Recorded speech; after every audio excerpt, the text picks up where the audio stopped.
Testing, testing. 1, 2, 3. That's no fun. And a real sound guy only says 1, 2. Oh, check, check. 1, 2, 1, 2. Check, check. Yes, because of the different vowel sounds and the consonant sounds, they only want 1, 2, 2, because they want to hear her teeth pop. Oh, okay. 1, 2, 1, 2. On the other hand, we did try to start a rumor that the only way you could be an audio guy was you had to only be able to count to 2. I could do that. I can do that. You have a future in the 1, 2, theater. 1, 2.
What?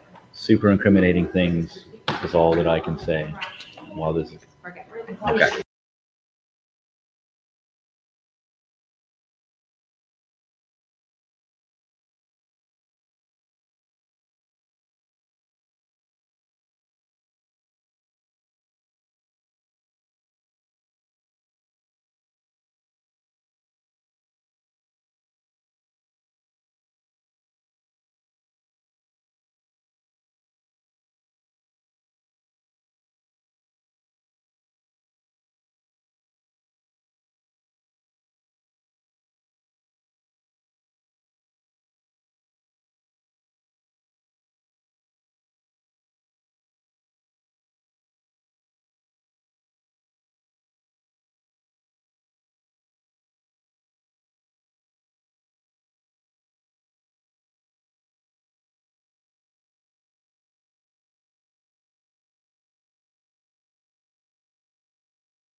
We'll find out when we get there. How we doing?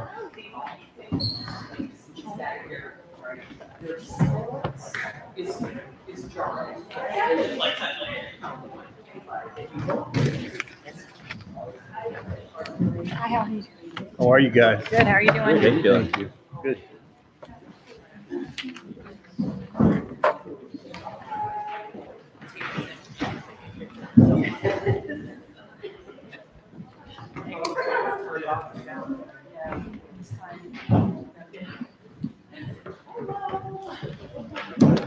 I'll start with some passes tonight. You good with that? Or? Yeah, you give us, Okay. we give you, I think that's what the agenda had. Perfect. Perfect.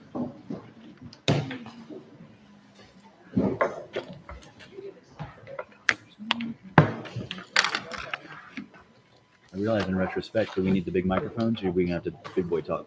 I can always be big boy talk, but I'm I'm down with to it. big- As long I as will- everybody else feels okay. And I'm more worried about your taping. They're okay. No, taping's They're- fine. Our mic's here. Okay. No, I'm good. All right. You let us know when you're ready. Meredith's ready, fired up. All right, we're good to go.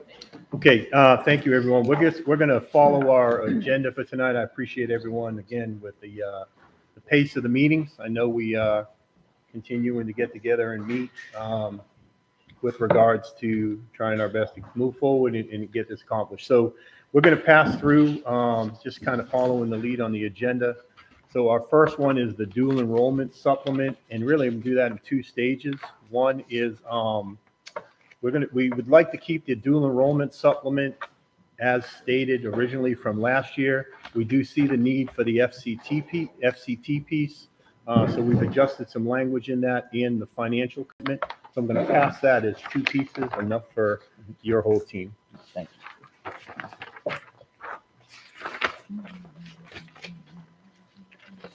Okay, we good? Give me 1 second. Okay. Take it right. And then that's all we're getting. So we're on that one. Give me 1 second. Sorry. I'm cutting you out on this one. So I got some to look. There you go. Okay. Okay, so next is bereavement. Looks similar to last year's MOU, but we have added in a piece. If you look at paragraph 3, when I pass this across, it'll say, any professional employee who has utilized all of their regular leave, 0 sick leave balance, will be granted an additional day of fully compensated bereavement leave per contract year due to death in their immediate family. And immediate family is designated as below. Thank you.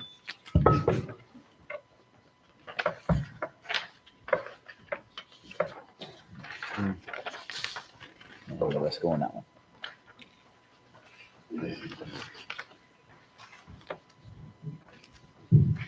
Bold is your changes, I'm going to assume. Yeah. Okay. Actually, let me check that one quick time. The bold was defined, the green is the additional piece on paragraph 3. All right. Thank you. Thank you. On the article, the next article, the working conditions, we updated, if you look on page 3, when you receive, we updated T. So adding in language that the supervisor will communicate accordingly. We certainly want our employees in safe working conditions and so forth. We did strike through some language below that. We also on U, directly below that, adjusted language regarding the planning time piece. If you'll see the paragraph, the additional language is in green on this. So that would be it on that one. You have to give me just a minute on this one. Yeah, take your time. I have sets for everybody. You want me to put you that way? Jimmy has it. Two for you.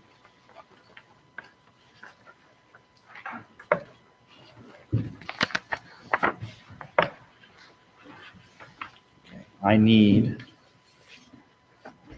All right.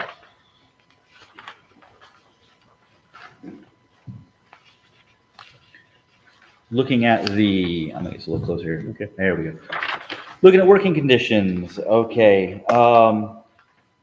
Just to be clear, if we're on J and we're struck through on the change, we're still in agreement that if a person, we just can't have people working outside contract hours, even though there is a need, right? Which one did you say? I'm looking at sorry. J on front page on Okay. working conditions.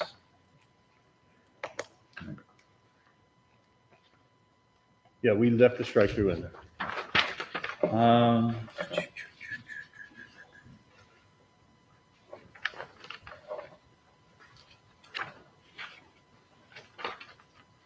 all right, I'm gonna try and keep it down to the most pointed questions I can. So what I'm gonna say is this.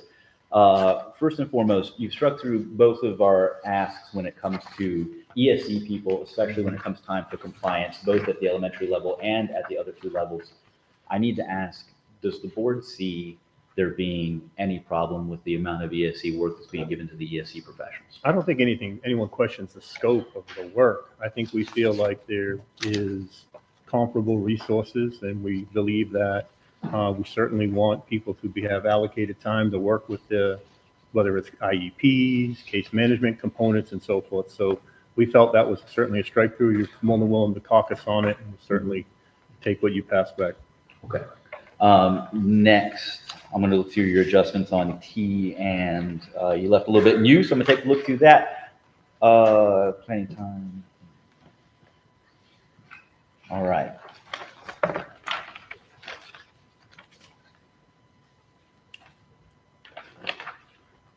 You've struck through why. I'm going to ask, are you planning on coming back with or should we pass the original MOU? Do you want it in an MOU, or do you plan to make changes for the We have substitute? this coming as coming Got it. across, if you look on the agenda.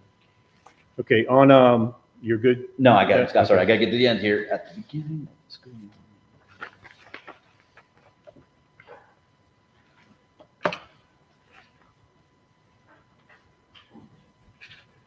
And I'm going to assume you're bringing me a working remotely on planning days MOU as well. Sir, Are you bringing me working remotely on planning days? we're waiting for you guys to. Got it. All right, we'll do that on top of this then. Thank you. If anything, Tracy, you want to? Anybody else on time? All right, take me next one.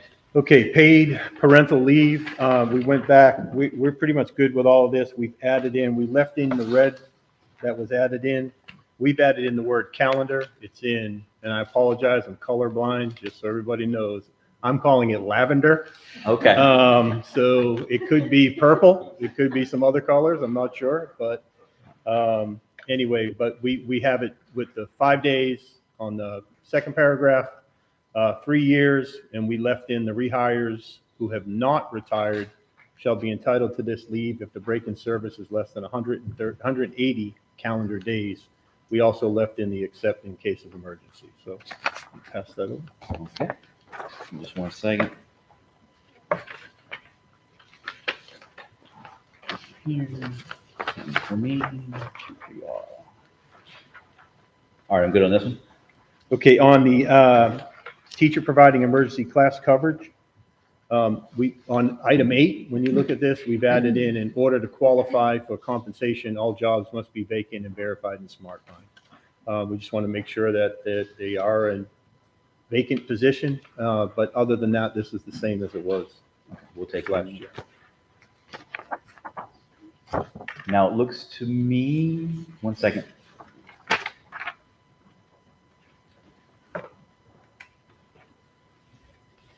Okay, just for clarification's sake, the one up there is green for media specialist. Are you sure that's? Oh, I'm sorry, media specialist, we've moved down into number 5. 5. Sorry about that. Got it. Okay, we'll take a look at it then. Appreciate it.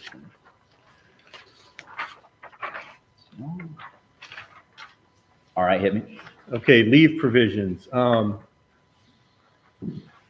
We are actually going to go ahead and move forward. We're good with this. We know one of the things we got in our conversation when we left last meeting was the return to work from jury duty. We're good with the language that's in there with regards to that. We did, when you look at number 7, you will see a piece regarding bereavement. That it's in lavender or purple. For the 25-26 school year, we refer to the MOU. So, but again, we're comfortable with the language that you guys had on jury duty. Okay.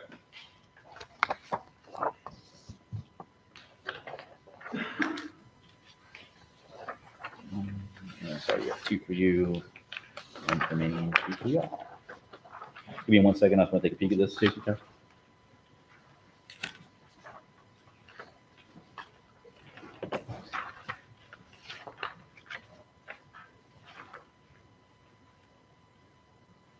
Okay, I'm good. Yeah, and you know, on number 5 in green, that was the language you guys added in. Right, I All right, put that one together to hope. thank you. I'm going to pass the next two in tandem. And this is really more of a repass. I know we had talked about, was passed to us originally with a request for an increase in the games in Hamlin and St. John's Tech MOU. We passed it back as a strike through. We're still hopeful to get this signed if we can. And I know you want to give an update on diff pay. We're hopeful that that can again compensate for some of the additional requests you're asking. So I'm going to pass those across as is. And again, do you have anything you want to add on? So you'd be aware, because you're on the Right. pay committee, that that we proposed that as part of the tiers, or as part of the levels for diff pay. And so that was part of our conversation. We've met twice, and so we My feeling is, have that under consideration. right, we're making great progress there. I'm gonna wait till we get diff pay together and probably pass these all back as a group, once we know what we're gonna do. Okay. Okay, next item for us would be just a discussion item. So I do thank you, Kate. I got the information you sent me regarding the optional planning day. Looking at the feedback we got based on the numbers and so forth, we don't really see the need for that to be in an MOU. We do believe that's something we can fix as a district if there is additional concerns with that, but at this point, we really don't want to move forward with that as an MOU. And not, again, 17 responses was sent on that based on my looking at it. And so something that certainly we'll address with our administrators, as applicable, but we didn't really see the need for that to be an MOU. Gotcha. Okay, thank you. All right. Let's take a look. Okay. Ms. Serrano, could I have control of the thing of the board, please? I'm gonna give a little presentation here, I hope, assuming the technology listens to me.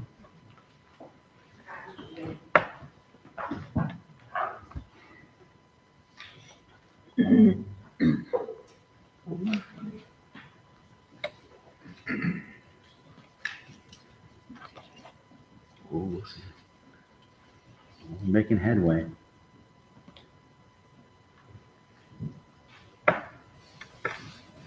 Okay. Take the microphone, see how this goes. I'm just gonna step to the front so everybody can hear me and see what we're doing. I just want to talk about budget for a minute. Here's the deal. We look at compensation that was handed across to us last time. What we find is that we need to recognize that insurance is going to be a problem in the long run.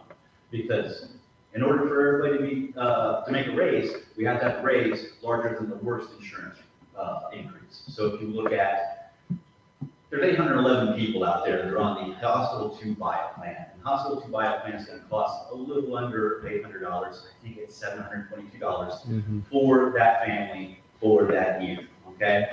Now, in the compensation piece, anybody years 1 through 5 or 5 through 10 would make less money than the insurance increase. Meaning they come back from Christmas making less money than they had when they went to Christmas. Let's take home in pocket money. And that is, it's a hard feeling to come back and have less money in paycheck at the end of the day post Christmas. So something has to happen in that regard. I'm going to talk about the budget. So the deal is, we've been talking about the fund balance, the financial condition ratio for a while. The financial condition ratio for the last, 5 to 10 years. You can see here in 2021, we start taking a downturn. The budget is what we're budgeting for financial condition ratio in blue. The annual financial reports are in yellow. You can see they started moving together here, and we see this drop. This drop means we have less money available for raises. We need to start trying to address why that is happening. I want to make a point here. You notice these numbers are a little high. When I account for what the financial condition ratio is, I must account for these 3% we put in committed. The reason why is nobody else puts anything committed, so if I put their numbers in, we have to compare, and I'm gonna steal something from my good friend and mentor, Mike Kunis here, apples to apples, okay?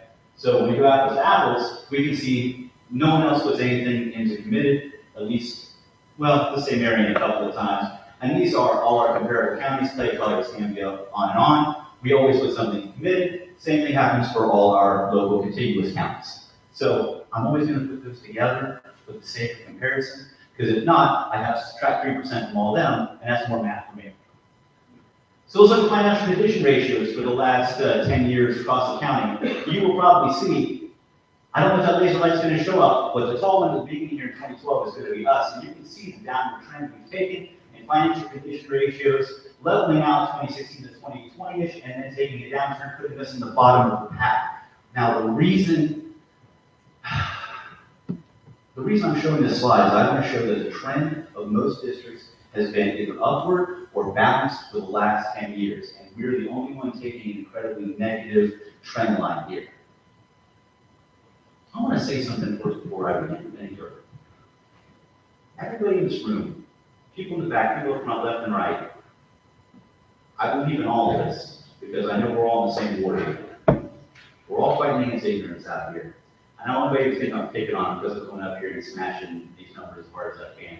I want to find the root and reason for our problems so we can make things easier going forward. That's my hope.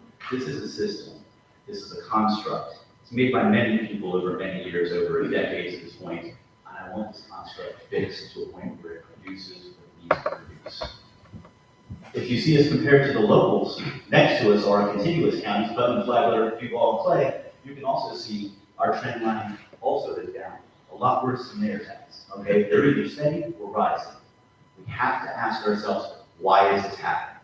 What is the reason behind this? We might say that it's because we're just not getting enough money from the state.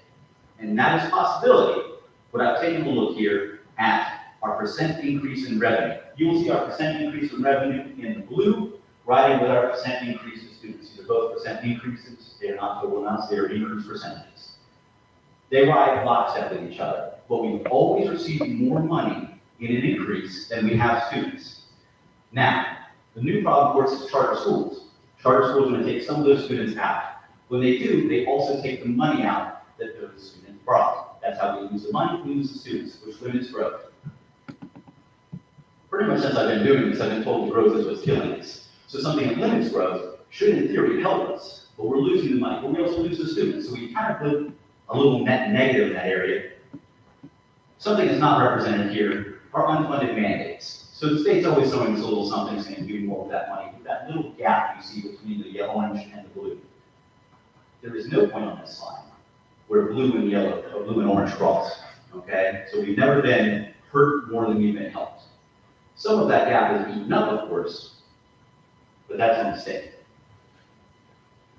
Are we spending it on teacher pay? Well, this here is the percentage of expenditures on instruction in the 500 category for the last 10 plus years for every county as a percentage. And I've gone ahead and averaged all of these out and averaged us for the last 10 years. And you'll see that we never even hit 60%. We're not in the same percentage category. We don't spend as much on instruction as anyone else, which is where a lot of our salary comes. Okay? We don't spend as much on them as everybody else. Now, in the last couple of years, going from the back to the present, just because we're looking at the past, we can see we're still on the bottom three. All right, if we look at right here, that's fine or not. We can see there's a couple people that are down there with us, and the people that stay ahead of us stay ahead of us. Okay? This is also true for contiguous counties. We don't spend quite as much as some of these other counties, 65, 64, 62. We do probably spend a little less than we do in that category over the last 10 years. Another thing that might note that we're not spending that money on teacher salaries is going to be, if you look at the, well, that's fuzzy a little bit. Well, let's hope it's cleared up out there. If you go to the FLDOE and you look at the transparency reports, what we can see is if you take all funds combined for salaries and simply divide them amongst the people that we have that we're paying out salaries to, you can see we're in the bottom three for every year of our similar counties. And we are at the bottom for almost every year by contiguous counties, how much of our money goes to paying payroll. okay? And that includes everyone. So we don't pay out a lot of payroll for everybody. You can see if you look at 23, 24 last year, our percent less than the state payout was 14%, and 11% less than contiguous, 48% less than similar. All right, hang tight to that. We've established this, the state amount of students has not really, the amount we're getting paid for students hasn't really crippled us, and we've established that teacher pay is not probably the thing that's draining our dollars, okay? And I can do this also for all funds combined per FTE, which is another way to do it, so I'm going to bore you with that class, the same thing, different. Where are we bleeding money? We have to look at something. This is going to give a left turn. Here's the fund balance of capital outlay for our comparable counties. You can see that they're all rising, but we are rising at a nearly exponential rate in the last 3 years. Capital money, I'm going to stay there, is money to build schools and maintain property, okay? To keep things nice and neat. It's not used for a lot of salaries. It is used for some salaries. It is used for some payments. We have to ask ourselves, which ones? We have to transfer money. There's two hands. I can't use both hands right here, but there's two hands. There's the capital fund and the operational fund. The operational fund pays the bills. If the operational fund pays a bill that is meant for capital, capital has to reimburse the operational fund. The thing is, we do that by transfer. We transfer out, and you can see here, when we look at our transfers out, as a amount of money, and this is just money, I'll do percentages in a second, that we are the dark blue down on the bottom, second or third from the bottom most of the time. We transfer a little more in the last few years, but you can see many of these places transfer more. The real question is, how much are we transferring as a percentage of how much money we have in the capital outlay? Okay, this can be a big bite, so follow along. This is all of our total transfers from 370 and 390 as a percentage, all right, of the fund balance. You can notice that many of these places often do at least double digits, and we very often do 5 or less % transfers out. What does this say? This says that when we're paying for all these new schools, and more than we put our schools in, and man, are we really good at making schools happen, we're not paying back the operational fund for something that it is paying out. And we're doing it to the tune of many tens of millions of dollars every year. We are not paying back that second hand with the first hand. If you look up here, how this works is we take the average or comparable percentage transfers out, a little light. Come down here, you get a little transfer percent, so 23.9% would be the average amount transferred out by our competitors, by our comparables. All right? If we ourselves did 23.94%, we would have transferred out $33 million. What we did transfer out was $5 million, meaning that if we had done the average, that would have been $27 million more in the operational fund as the operational fund would have paid out. Let's go over a little bit more recent one. Look at current data. 12% is the average. That's what that was back there. But that 12% for us, which translated to almost $50 million, we only transferred 16, leaving again 31 million that possibly could have been transferred if we met the average. And when I say met the average, I say that because we're probably building more schools in most places. We probably should qualify to transfer more money out to fund the basics of the schools. The operational fund is probably paying out a lot for a lot of these new school things, but very small things. And then it totals up to be several $1 million. If we look at the amount that could have been transferred since 2016, we're looking at $211 million. What can we take with that though? What, is there just not a place where we can spend it? Let's ask. 3 places where there's a lot to be spent. Student transfer services, salaries, that's account 7, the 800, 100. Operational plant and the maintenance of plant, salaries for the maintenance plant are places that can be paid out of capital funds by transferring to the operational fund and paying them out. And I've gone ahead and totaled up what they paid each year. And we can see 34 million, 37, going down 50, 62 million. We could, I'm not going to say with all certainty I could have paid every dollar of that legally, but many millions probably could have paid with the cash. And if we look back over here, we'll notice that the amount missing, amount not transferred per year, tends to come out pretty close to the amount we're missing, or amount we could have paid out for these places right here. Ideally, what I'd like to see going forward is the operational fund being paid back for some of the things it's lost to the capital fund. We're not robbing Peter to pay Paul, okay? Peter owes, Paul needs to collect, okay? I'd like to see these funds be used and moved to pay for things they couldn't pay for, to free up money in the operational to make ends meet for us in the salary department.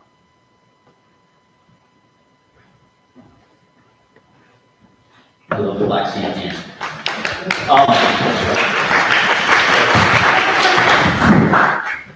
At this point, I will say, on the presentation, I will take questions, and I'm sure there's one or two, and I will answer them to the best of my ability. If anybody has You any. want to start? Sure. Go ahead. You have to have a microphone. Oh, yeah. I'm sorry. So you can give me mine. Thank you. Okay, Go ahead. so I'm not gonna negotiate with you the decisions that the district makes regarding using capital funds. What I am gonna tell you is that every dollar spent is in the budget book. And so you can go back every year, you've done great research. And Nicole pulls together a list and itemizes everything that's spent per school. So I'll give you an example. We're redoing the auditorium at St. Augustine High School. All right, there are some big projects that happen. Our schools are gorgeous. And they are gorgeous because we do not transfer a lot of money out. We are very proud. Great schools make great communities. And so if we pull all kinds of money out of capital, then when the school calls and says X is broken, it's not all gonna be able to keep them as beautiful. You're gonna have to give up one to get another. Now this year we are taking $21 million out of capital. I'm gonna check on the items you have out there. I do not believe that we were allowed to use bus driver salaries for all of the years that you have out there. I believe that is something that is new, and we have taken some of that this year. I'm gonna just double check on that. The reason I want to remind you of some things, the reason why our fund balance is dropping rapidly is because we have done some things for salaries. Some that were mandates, some that were the right thing to do, some that were imposed on us to impasse. So $2.3 million in impasse, where we did not believe that we could afford the increase. The magistrate sided with the teachers. We paid it. But if you recall, the words of his document were that he could find the money. It was that we had to put faith in the legislature and the state that they would fund us appropriately. Those are very difficult words to live by. Prior to that, we ripped the Band-Aid off and went to 47.5 from the $45,000 that we were at. And then we went to 48,624, high price tags. Along with that, not charters, not private schools, not McDonald's, public schools were required to go to $15 an hour, right? Minimum wage is still trying to get to $15 an hour. I believe they get there next September of 2016. We had to do it right out of the gate. That came with a very expensive price tag, and that's what's coming out of the fund balance. Now, committed comes up every time, and you quoted my figures to me, and I will quote my figures back to you. State statute requires that we keep it 3%, and so we do. And within that, in the board policy, it requires that we commit that money. And so we follow board policy and we follow state statute.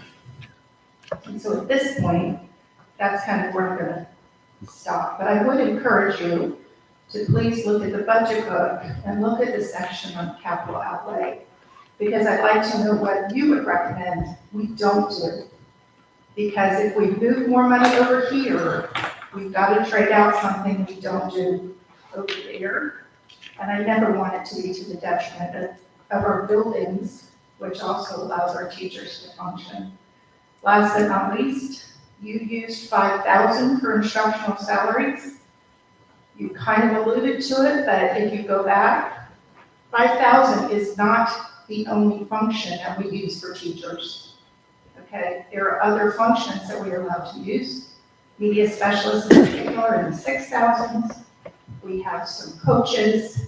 I'm not sure that the SLPs are at 5,000, but there are other services that are provided at the school level that don't just fall under 5,000. And that's what stuff. I don't want to create more work for you, but would you send me all the other sections? Like, send me the list of which sections we use for which phase?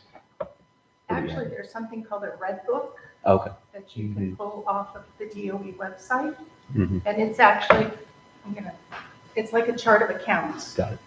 Every school district is required to use the same chart of accounts. And so if you look up red book, you will find it. Gotcha. Anybody else? Yeah, I think, for me, Kathy actually had a couple, but I think it's important to look at the capital expenditures in the district as a whole with regards to, and the reference to the St. Augustine High Auditorium project is really a good one. So I think, with regards to that concept of moving, something goes away with regards to that. And so I think that's an important piece to take a look at with that. So anyone else before I hand? Wayne? Thank you. Okay.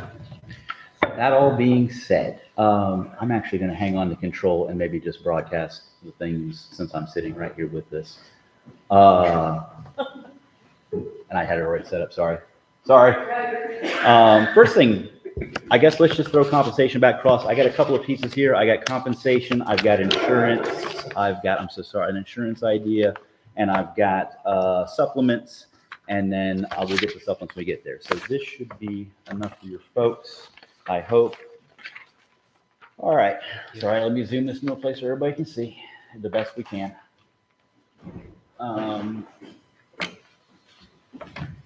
Meredith, you want to try and give the people at home the best you can of this and maybe give them just a couple of numbers in the chat.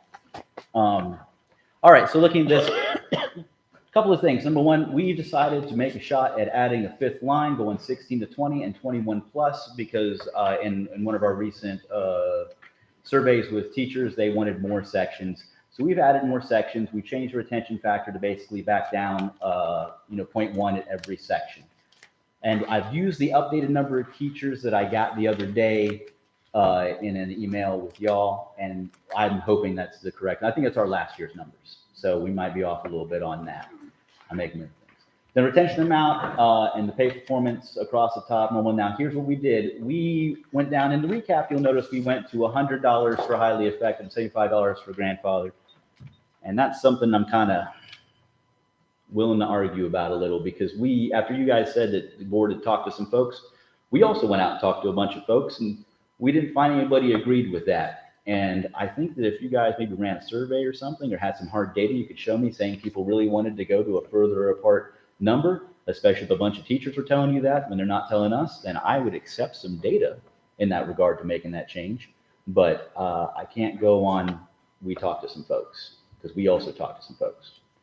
And if you look down there at the bottom left-hand side of 2025, 2026, you'll see I left my hope is that the Excel sheet obeyed what it was told, but we left everything the same down there, and you can see we raised the total cost of the district to $7.255771 million to make this happen. And this puts us well above the range of anybody being hurt by any increases to, hopefully, their insurance. Speaking of insurance, I have an MOU. Well, we have an MOU. We'd like to pass across. I'm going to pass. Do you have any questions before I pass across? I'm so sorry. Yeah, I have Go right ahead. I just skipped it. Yes, sir. Thank you. Okay, hang on a minute. So on the So that, it's a pretty significant lift from the past we sent across, when we sent across earlier. Yes, sir. So conceptually, on your presentation, you're expecting the district to increase about $6 million of their contribution based on capital transfers? Is that the notion behind the presentation? Mine was a suggestion. Okay, that's a way that I thought we could handle it. However you guys would like to handle it, I wouldn't mind taking the money. So I know that, but you got to have the money for us Right. to be able to Yeah, do that. right? ideally, I'd I think at the end of the I'd day- love to make offers like this. It's just when you get to, I mean, that's a Let me pretty expand. heavy leap with regards to. Let me right? expand a little. Okay. I also love capital and I like having nice buildings. And I especially love that the AC comes back on when the AC turns off. Those kind of things are really important to me. But capital is rising, capital outlay is rising almost exponentially if you put the last 3 years together. I think it should rise. We think it should rise. We think it should be linearly rising. I don't want it to go down. I just don't think it should rise exponentially. Some of that money could be used to make this happen without seeing an increase or a fallback on everything. We believe we would like to see some of that tamed in an effort to make things happen. I would like to see us fight to have at least a salary in this state that, comes close to the state average. I want to see a salary. We're $5,000 behind the state average, I think, this year. And we have to, A, get a raise, and B, get a raise that means we're gaining on that number, because everyone else is handing out a raise too. And so maybe if everybody else handed out bad raises and we hand out bad raises, we can maintain being as far behind as we are. But if we don't get a raise that beats the competition, we fall behind. And when we fall behind, good teachers leave. And I like having great coworkers. So that's what I'm after. I'm sorry, go ahead. I can do this all day. Anyone else before we move to the insurance piece? Mr. King? Mr. Dresser? Yeah. Go ahead. So Jesse, we're Yes, gonna have an honest conversation. Yes, ma'am. I'm very concerned. Number one, if we had this kind of money, we would have offered it. And number two, you have asked the community, I have asked the community, we as a group have asked the community to raise their property taxes so that 85% of that money could go into the pockets of our employees, which is great. And the reason why we did that is because we didn't and don't have this kind of money. What kind of a message would we send to our community if we all of a sudden now found this is 1.2 million. I don't know what else you have coming across, but if you're passing a $10 million package, what are you gonna say to the person who's emailing me and saying, my property taxes have increased. What are you spending it on? Why did it go up this much? Why do you need this? How do we answer that? Because my fear would be in 4 years, the community will not support that again.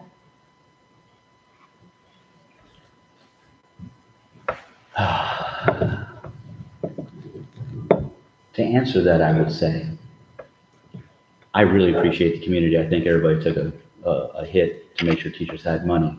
But I also want to point out some things. We assured both your side and our side that raises would continue for our people even after this happened. And I'm sure we're going to meet in the middle somewhere, but we need to meet in the middle so people get a raise and don't lose it out immediately to insurance. Also, I would say that money sunsets. This money should not, in theory, sunset. And we have no ability to predict what might happen in the next couple of years between now and when the next vote happens. My hope is that everything will be hunky-dory and everybody still believes in public education. But what could happen is that public opinion turns on teachers no matter what we do. And all it takes is one scandal by anyone at any level to turn public opinion.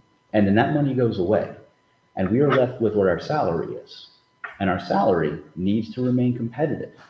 I appreciate all day long that money from the referendum. It funds things I can name in my life. But that money could go away, and I need to make sure that every teacher has a salary that will be competitive at the end of that, if it does. I think that's my response. Sorry. Okay, anyone else? Okay, go ahead. All right, looking at insurance. What I presented here, oh, let me put it on the board. Down.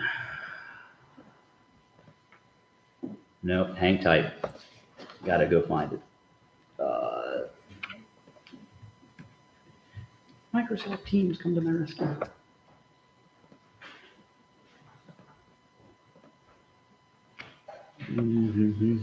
Okay, we'll run it from here.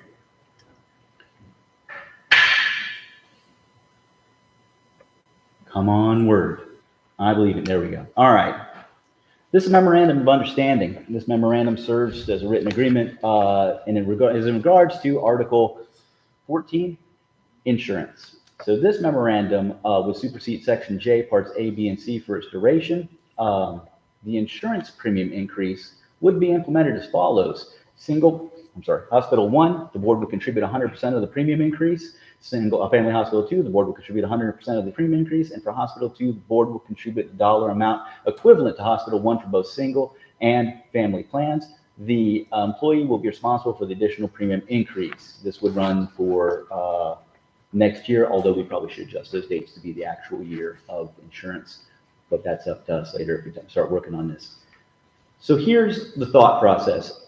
I noticed there was a flaw in the way that we approached this inside the contract, and that is that the board can never contribute anything without the teachers also contributing when it's broken up in there as 85-15, meaning the board is limited in being able to put smaller amounts in over the course of longer periods of time to smooth out how the insurance runs. So if we go years, because teachers are very rarely ever going to vote to pay more money, but if the board wanted to put some money in to stabilize it because they were willing to make smaller contributions over the course of time, because they control, let's say, the larger amount of the pot of money, they could do that without having to involve teachers. What I'd like to say is that I've handed you a pair of levers that may help us find a medium where people are getting paid effectively over the next year, whether that be the amount of insurance premium increase or through the pay, right, through a raise. Part of the problem is that we cannot change the damage that's going to be done to the insurance program, right? We're going to raise how much it costs to go to a doctor, how much the co-pays are. We're going to raise the deductible. What I'd love to do is to send that right back off and say, go get bids from somebody else. It can't be this bad for everyone.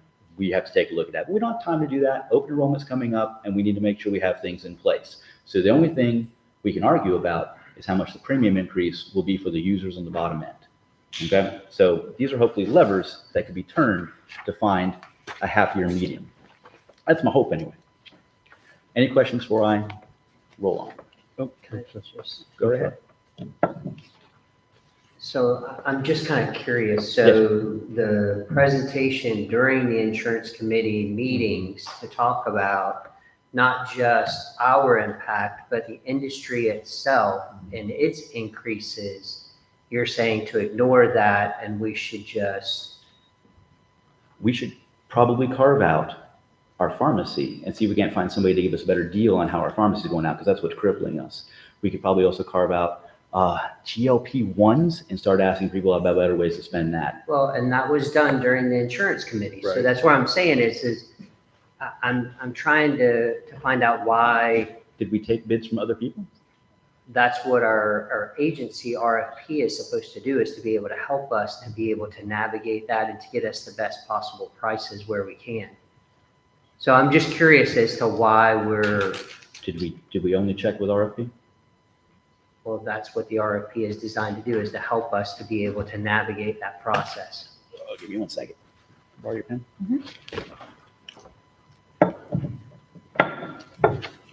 I mean, we can always look at it for next year. Aren't we up with Blue Cross Blue Shield next year? Is that what my understanding is? I don't think we are. Blue Cross Blue Shield. End of 2026, I think, right? So my recommendation would be, if you would like to become part of the insurance committee, you need to talk to your union representation. Because that group works so hard. And I feel like to come in here and just say, I think you can get better prices, I think you can get, we pour over everything, and we have faith in our benefits coordinator, the Bailey Group, that they are out shopping for the best thing that they can get for us. The problem is, we can get cheaper plans. We can get cheaper plans. But then you know what? You're not gonna have the same benefit. But I would encourage you, if you would like to learn more, then maybe next year, you volunteer to be on the insurance committee and come learn with us. Because I think it is a great committee, but it's a difficult committee because there's a lot to learn about insurance. Thank you. Any kind of bid for either the provider or the, When, can I ask, when was the last time we went out for a bid for the provider or the RFP? or the RFPs actually, the provider or the broker? Or the broker? So I could look, we have gone out for the broker. It was recently, I will tell you, not a lot of people will put in an application because of the size of the commitment that we require from our broker. Stop loss, life insurance, vision, dental, medical, and some other voluntary benefits. We require that it's a whole package. We don't want to separate them out. We want someone that understands all of the benefits, voluntary benefits that we provide. And so I'll double check. I don't know if the last time, if anybody except the Bailey Group actually, no, they were the only one. So, Yeah. for the coordinator, and then I think we have RFP'd for the Blue Cross. I need to check on that. I don't remember the last time, but I can get that for you. Thank you. One more thing. Oops, sorry. One more piece that we also look at through the RFP, if we do go out for another insurance provider, it's disruption to our current employees.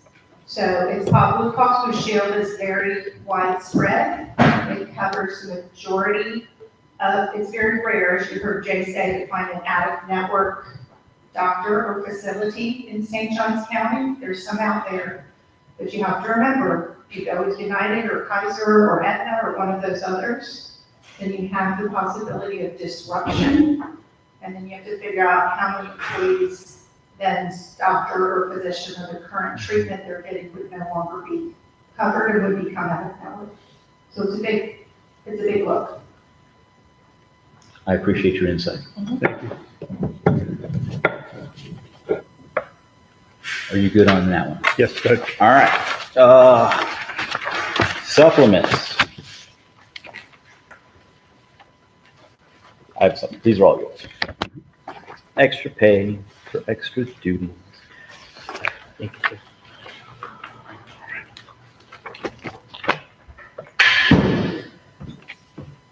Tacking on to the list of asks. All right, looking at extra pay for extra duties, I'm going to flip it over. Please ignore number 2 on the back page. Those 2 columns won't line up. I'm sure we'll get them lined up by the time they go back into the contract. I'm going to go all the way to K, kilo, and I'm going to drop to the bottom where it shall be, you're getting paid for reading gifted ESOL. We'd like to see about another 40 grand go into that fund. And the reasoning for that is because we ran out of money in like the first day of people applying to get paid for these things. And it's got to be a real bummer to put that time in and have to wait a couple years to get paid back on that. And that's why we're asking for a little more money to go into that section. That's going to be there. Any questions on that? Flipping it over. Supplements. I'm going to jump around just a hair here because there's stuff we got to cover. Here's the deal. There's a couple of supplements that are just not covered in the contract that have existed for a couple of years now. So if we're looking at N, we will look down to the bottom there. We've added professional employees who are CET certified to become mentors, a PLDP, and please excuse me if we change the letters on that again, but it's the alt certification program. PLDP mentees, if you mentor them, you're getting $250 per mentee per semester, and you can take a maximum of 3 employees at any given time. The reason adding that one in is that sometimes things change in the middle of the year for that, and maybe there are new maximums, and I just want to make sure it's in the contract and people are getting paid for that work. Sometimes, well, you know what, I'll cover something else. Professional, go to the next line down. Professional employees who become gifted case managers will receive a supplement of $20 per semester per gifted student for whom they provide services. So a while back, we cut loose all the gifted itinerants, I believe are what they're called, but the gifted people will go around, take care of all the gifted kids' needs. We sent them back to the classroom, I believe is what happened, and all the work that they had was pushed to teachers. And sometimes I will say it was pushed to assistant principals. I have heard that, but teachers have ended up doing some work.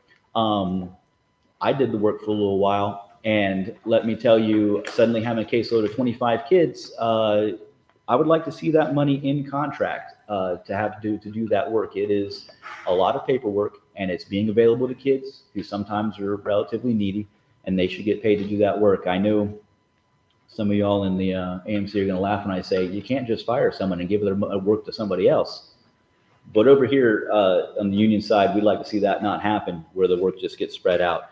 I know it's particularly difficult for some teachers in the elementary department who may have a lot of gifted kids and now have a lot of EPs and AB written. They should be compensated for their time because they're doing that outside their daily hours. I'm going to skip SLPs for a second, and I'm going to hop over to the end of the list for supplemental pay, elementary K-8, middle school, high school, the very last page.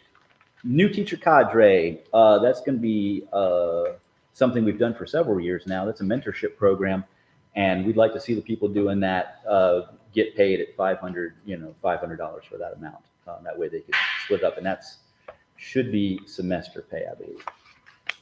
Now, we also have another one. I'm so sorry, I skipped a position above that. PBIS in the elementary schools, $250 for running PBIS. That involves going to quite a few meetings, from my understanding.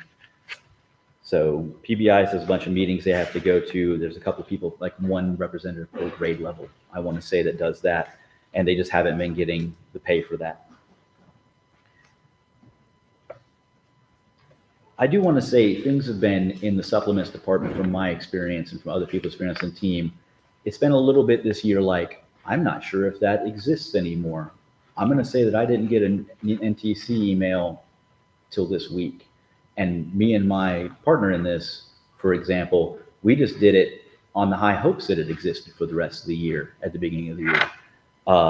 And we had some assurances we'd be taken care of, but I'd like to see it in the contract to where it's a real supplement you're getting paid to do. I believe in that program. I'm going to flop back over to where we had SLPs. Anybody got any questions before I do SLPs? Okay. For SLPs, I'm going to read this off. Speech language pathologists who have their ASHA certificate of clinical competence shall receive $5,000 supplement per year. Should be an A in there, per year, in which their CCCs are maintained. And I'm actually going to turn this over to Kine to talk about this. Would you have a mic up there, or you just spoke Just really nope, loud? you take the switch, and then you can yell into that. Do you want SLP supplement updated? Yes, ma'am. All right, good evening, everyone. I am actually a speech and language pathologist, so I'm in my 11th year here and my 4th year in St. Johns County. And I also have sat on the supplements committee, so I know when we had our supplements meeting, providing additional funds for SLPs was our number one on our list of considerations. So I just wanted to provide a rationale for the specific amount that we are requesting. Some of you may say, I don't even know what an SLP is. What is that? Well, speech language pathologists are experts, specialists in communication.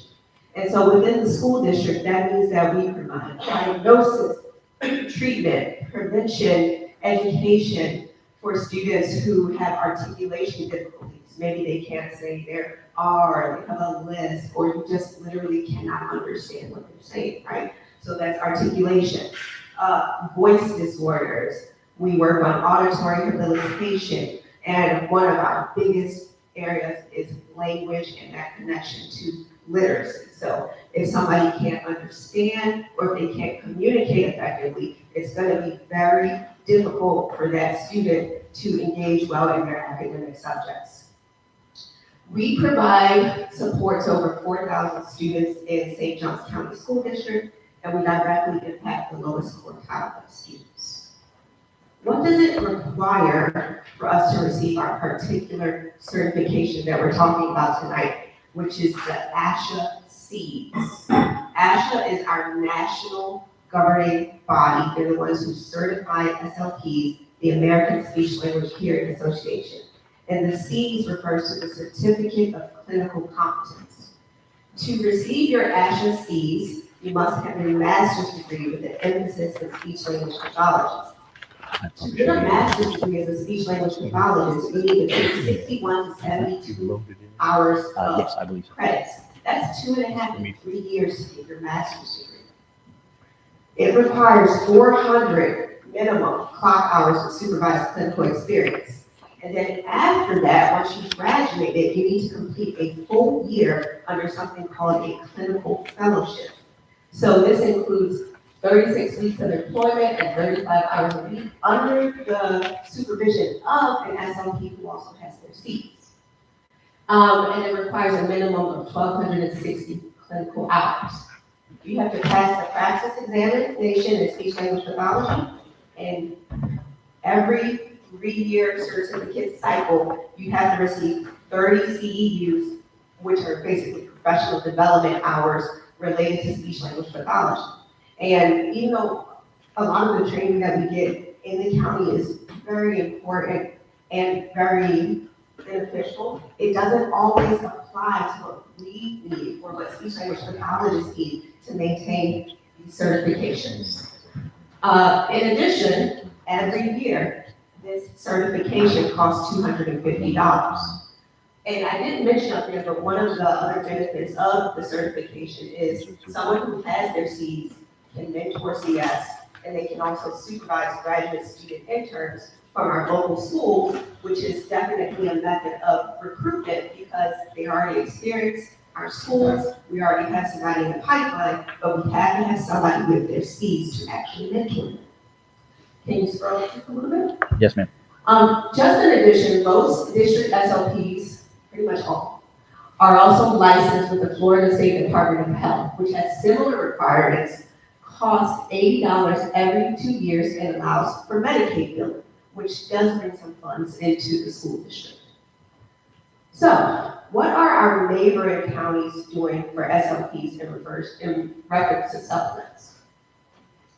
The data I've collected here is pay that is in addition to master's degree or advanced degree supplements, and pay that is in addition to any millage or referendums. For example, I know Duval has a referendum, but this is in addition to that. Clay is providing $8,000 for SLPs who have their state license. Putnam is providing $7,000 for SLPs. Duval is providing a $1,500 SLP supplement, and in addition, if they have their C's, they receive $2,625 for a total of over $4,000. Flagler has a $2,500 SLP supplement, and then $500 per semester for SLPs with their C's, so $3,500. And St. Johns County is providing SLPs $750 under differentiated pay. If we exclude St. Johns County and take the average of the other counties, that means these other counties are paying nearly $6,000 more on average. I apologize, an average of nearly $6,000, which is nearly $5,000 more. Okay, you can scroll to the next page. So let's talk about the current condition and a little bit of the historical trajectory of SLPs in the county. There are currently 87.6 SLP allocations. We are not cutting an SLP in half. What that means is that there are certain amounts of allocations based on the number of students that we have, and so some people are part-time, not full-time. So that's 87.6. 45.8 of those allocations are filled by district SLPs, that's about 52%. And 38.2 of those allocations, 44%, are filled by contract SLPs. To be clear, those are vacancies because they are not filled by district SLPs. It's essentially like a substitute, a long-term substitute for SLP. 3.6 allocations currently, which is almost 4%, are on hold due to a decrease in student numbers, which we've all heard about this year, but they may be filled as new students are staffed. This chart here shows the data that we have collected on the increase in the number of contract SLPs over the past decade. So in the 2015-2016 school year, there were about 9% contract SLPs, and this year, as I noted, it is 44% contract SLPs. We received some information on average salary and benefits at our previous bargaining meeting. It was when we were doing full book, so at the end of the 23-24 school year. And so at that time, the information we received was that the average annual salary and benefits of a district SLP was $77,273. So what we did was we said, okay, we understand that there's this millage money, with the lowest being $4,500, the highest being nearly, 9,000, split it in half and said, so on average, an SLP will be receiving that plus 38% benefits, which would be $9,238. This yields a new average annual salary and benefits of $86,511. What does it cost to pay a contract SLP? At that same meeting, we received this information. Still on top, sorry. Oh, sorry. So the average cost of a contract SLP is $71.10 per hour. When you calculate that out over 190 days, 7.5 hours a day, a contract SLP costs $101,317, which is an additional cost to the district of $14,806 per contract SLP, even considering the millage money that we have just received. Regardless of what a contract company pays their employees, SJCSD pays the full hourly rate, because that $71 is what is paid to the contract company. That contract company pays their employees less, but we pay them that. So let's go down a little bit. Yes, ma'am. I mentioned above that there are 38.2 allocations currently being filled by contract SLPs. When we calculated that salary that they receive, that means the total cost of the SLP's contract is $3,870,309. What if those positions were filled by district SLPs instead? It would be $3,304,720 for a difference of $589. Now, I showed you that the trend was going up. We're at 44%. What if we get to 50% contract SLPs? That cost would be $4,437,685, where in contrast, if they were filled with district SLPs, it would be about $648,000 less. We really have to do something to stop that trend. So the problem, oh, by the way, I did want to highlight this. From the information we received, the reported spend on the agency or contract staff as of May 14, 2024 was $1,977,474. This is an increase this year of, it's almost double, $1,892,835. And we do also have, it's a separate sheet if Jesse wanted to pass it across. We have the purchase orders. We went and looked at all the purchase orders from 2024 and 2025, the total amount spent on contract services, which is over $4 million, though we do need some clarity on exactly how much of that is for SLPs. The understanding is that SLPs are the vast majority of those who are being covered by contract. So our problem, contract SLPs are costing the district over $500,000 per year compared to district hires. Since the millage has been approved, at least 6 contract SLPs have expressed interest in coming to work for the district, but they have decided not to because of the pay. We talked just a few minutes ago about how we're gonna look to the taxpayers, how we're gonna look to the voters and justify the money we're spending. This is an excellent argument here. The solution, SLPs with their SJEAs will receive a supplement of $5,000 per year. The savings in costs from one contract employee can provide this supplement to nearly 3 district employees. What are those costs gonna look like? So 40.8 allocations, that's because not all of our SLPs currently have their Cs. Some are in that first year, some are, doing their fellowship, and some just have not met the requirements. So the 40.8 allocations of SLPs who actually do have their Cs would cost, the middle column is the original cost and the last column is with benefits, so I'll just jump to that. So it would cost $281,000, basically with benefits, which is less than half, or just about half of the total cost right now, right? If those SLPs all got their Cs and all 45.8 were filled, that would be $316,000 with benefits. And what if we reached the magical world where all allocations were filled with district SLPs? How much would that cost?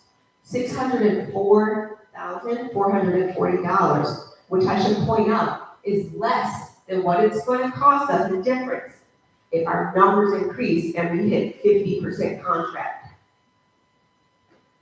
We need to service our students who have communication needs. Parents would agree to this. If you talk to any parent who's had a child who is struggling with a communication difficulty, we are going to do what we need to do. If we don't have district SLPs, we're going to hire contract SLPs. But the question is, who do you want to pay? We have to spend the money anyway.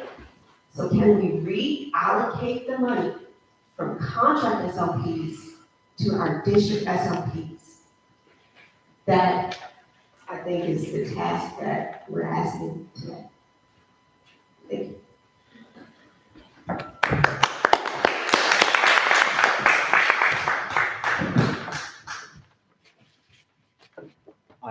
I wish I understood anything as well as she understood that. I'll take any questions on the SLP supplement.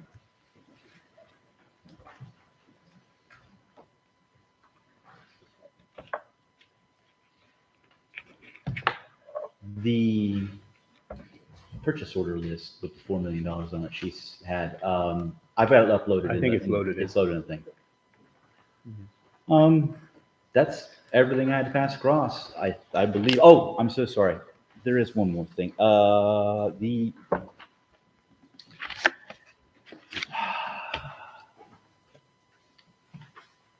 The amendment to compensation where we would, say it one more time for me. 365-day supplement.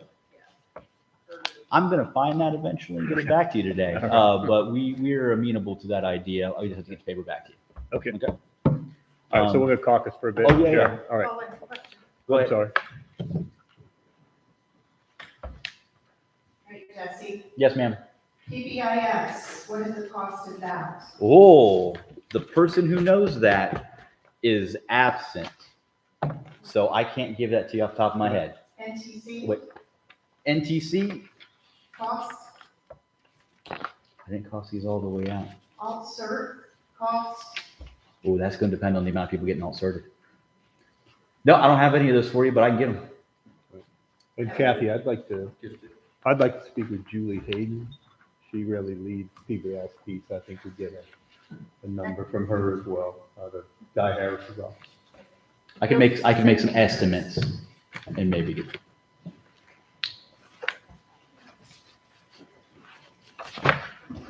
All right, how long you want?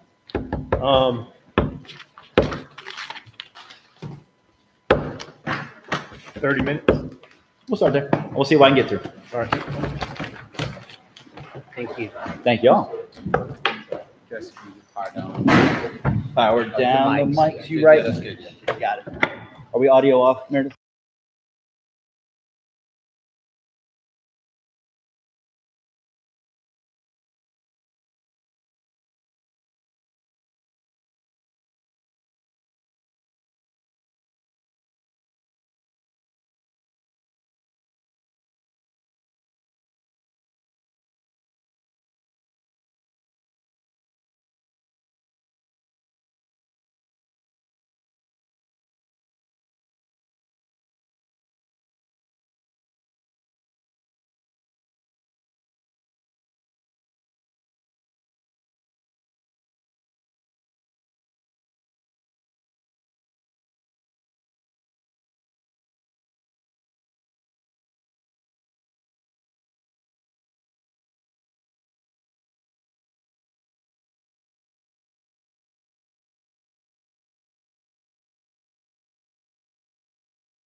we're good with the changes to leave provisions. I've already signed these. There are 3 copies.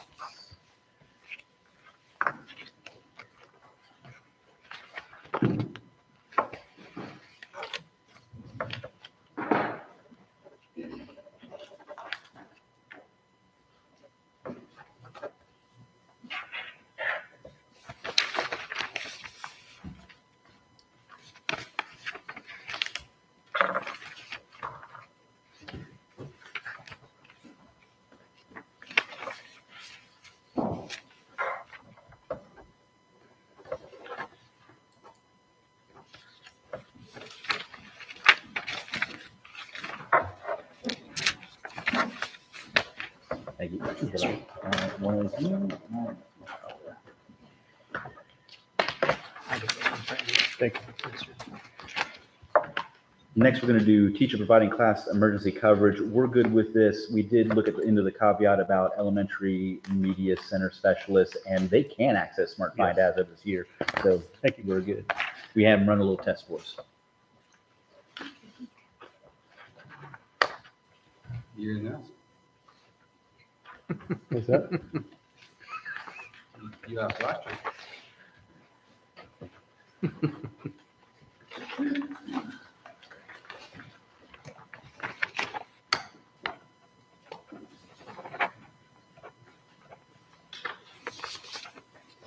Thank you. And this is dual enrollment, just the regular MOU.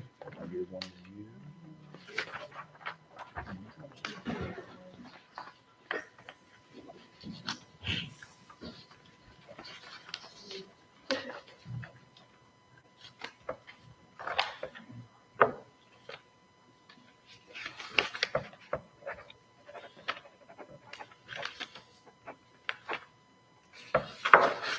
Thank you. And this will be the 365 days for return to work there. And I went ahead and just put some lines on it if you're okay with that. We didn't change anything from what you handed to us as far as I know. Sorry, we haven't looked at this in a bit. Give me That's a fine, second. take your time.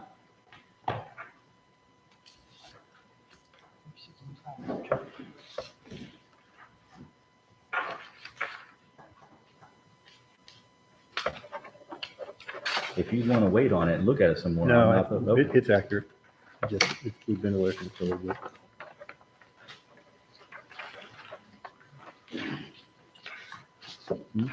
It's 365, that's the adjustment for people returning to work. It's not an MOU, it's part of compensation, just a one-page out-of-space salary. Thank you. And paid paternity leave. One for you, one for me.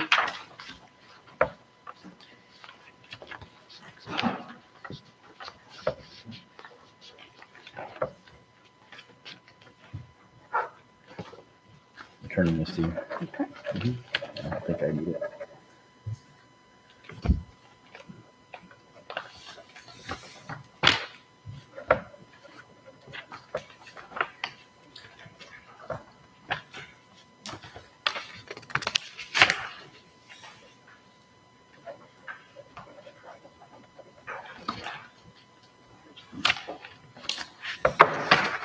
Thank you. Thank you very much. All right, one for you, one for me. All right, things to pass back across. Bereavement leave, let me just hand them off to you. So looking at what you had there, you had added on that you're willing to give up one day of additional bereavement leave if somebody used all the regular leave. All we did was change it to make it 3 days of total bereavement leave. So that's all we've done is make the number go up one. That's it for that. Do you have any questions? No, I see what you guys want to do. Okay. And here I'm handing you FCTC dual enrollment. We appreciate deeply that you see the need to have those people be compensated. We just thought that dollar amount got us closer to them being equal to a regular dual enrollment teacher. And so we'd like to see that number at that level. And that is the only change to that one. Okay, so a couple things on our end. Yes, sir. We certainly, we're pretty far off on the compensation package piece. So we want to vet numbers. We want to go back and, our plan is we have the slated the 17th, last time we left here. Can we just confirm everybody's good for September 17th? Let me double check. Did you have a time on that? Same time, 5:30. Okay. Yes. Yes. Everybody, yeah, I thought we said it last time we were here. Good, okay. Yep. And You're in there now. in your presentation, can we get a copy of that? Yes, sir. If you want to, have you dropped, I don't know if you've dropped it in yet, you may have, I would check. but if you haven't, if you can get that in there Yes, or sir. I'll get do it it before I to me, leave. that would be great. We want a copy of that. And, team, anything closing on our end? Anything, Kathy? Mr. King, Dresbeck? Thank you. Okay. Yeah, we're good then. Like I said, we've got, get back, a little more work to do. We want to vet some numbers and so forth. We're just a long way away We have, conversation. it'll be a little bit, I think, on that. All right. All right. Appreciate you. Thank you, very much. guys. Meredith, can you get audio, please?